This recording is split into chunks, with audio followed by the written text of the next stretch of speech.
Lagay tayong mantika. Second hand na tong mantika natin, ha. Isang malaking sibuyas naman po ang uunahin ko, ha, hindi bawang. Isang malaking kamatis. Kung meron po kayong tanim na kamatis, damihan nyo at libre naman o lagyan po natin ng luya. Bahala kayo kung gaano karaming luya ang ilagay nyo, pampawala ng lansa.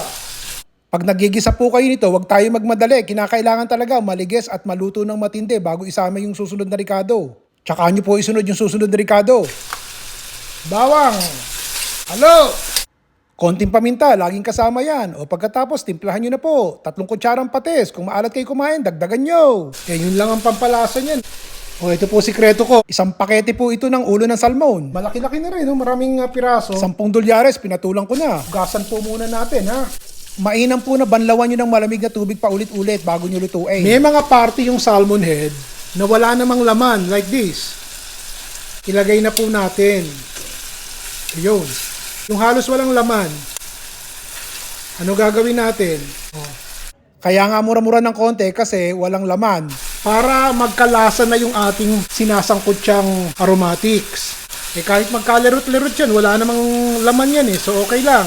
Ang gagawin po natin, papupulahin natin to nang sumama po yung lasa ng salmon sa sabaw. Para ma-develop po yung flavor ng isda kasama yung ating sibuyas, bawang, luya at kamatis. Pagkatapos po niyan, takpan natin at lutuin po natin ng mga 2 minuto hanggang 3 minuto. Okay, after 2 minutes. O kita nyo, nang sa ganun, na-develop na yung flavor.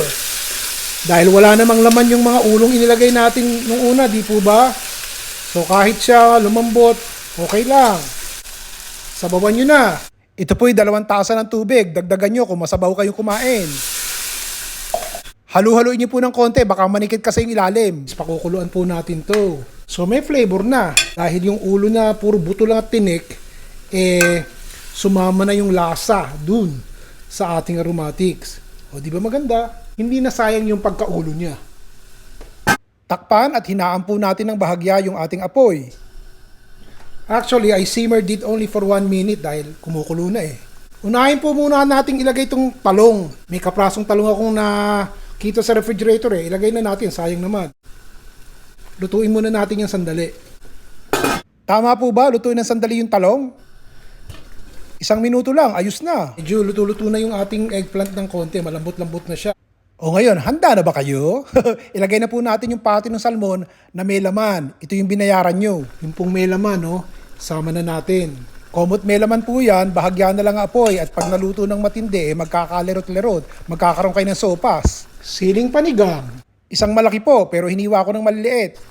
Baka po may sapa kayo dyan sa paligid nyo, manguha na lang kayo nito. Dahon ng kamote. Para maganda, may kulay. Malunggay, nahihingi rin yan. Binabad ko po sa tubig para mawala yung dumi.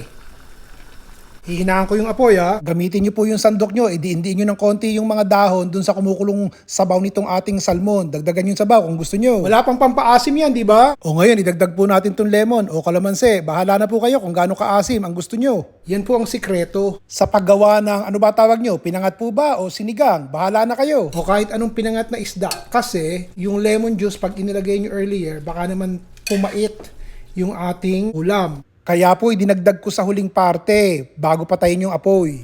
Takpan nyo po, hinaan nyo na apoy ng bahagya hanggang sa malutong tuluyan. Tikman natin. Tamang-tama yung alat niya, tsaka lasang-lasa nyo yung salmon. Kasi di ba yung mga ulo na walang laman, nilagay natin nung una para lalong lumasa. Sayang naman yun. Ano ba pakinabang nyo sa ulo? Naka mga kaibigan, nag-i-enjoy po akong mag-post ng mga ganitong klaseng ulam sa inyo at binabasa ko po ang mga comments nyo. Sa inyo po ako kumukuha ng ideas. O paano, sa susunod po ulit, si Ron Bilaro. Di pala kayo kumakain ng ulo ng salmon, manang. Pero ani mga anak nyo?